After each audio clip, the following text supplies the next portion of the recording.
நீங்க மான் சார் எப்படி துள்ளி துள்ளி ஓடி வந்தீங்க இந்த டைம்ல? Okay, thank you so much. Sir எப்பவுமே வந்து பயங்கர ஒரு ரொமான்டிக் பர்சனாலிட்டியா, ஒரு மாதிரி ஜாலியா ஹாப்பியா இதே மாதிரி தான். அப்படியா? அப்படியாவா? என்ன நீங்களே இப்படி கேக்குறீங்க? நீங்களே கேக்குறீங்க. ஆமாம், ரொமான்டிக் தான். ஓகே. Comments தான். டாக்டர் வந்து பெரிய மியூசிக் லவர். ஆக்சுவலாக அவர் மோகன் சார் வந்து அவங்களுக்கு வந்து அப்படி, அதாவது ஒரு நல்ல ரசிகர்.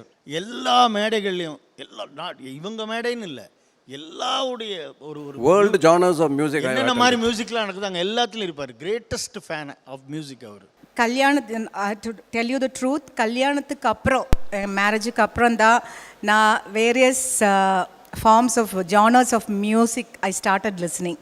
இவங்களுக்கு நிறைய கலெக்ஷன் இருந்தாங்க. அது வரைக்கும் நான் ஃபிலிம் சாங், தாசண்ணா ஷோக்காக ஜானகியம்மா, சுசிலாம்மா சாங்ஸ் இதெல்லாம் தான் என்னோட ஏரியா.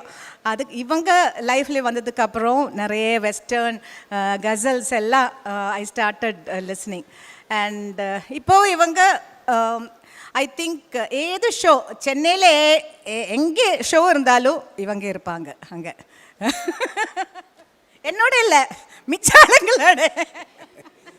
சார் 2025ல 50 இயர்ஸ் கம்ப்ளீட் பண்ண போறாங்க. அவங்களுக்கான வெறித்தனமான ஃபேன்ஸ் அங்க பார்க்கும்போதே நீங்க பார்த்துருப்பீங்க, அப்படியே பயங்கரமா கத்திட்டு. ஸோ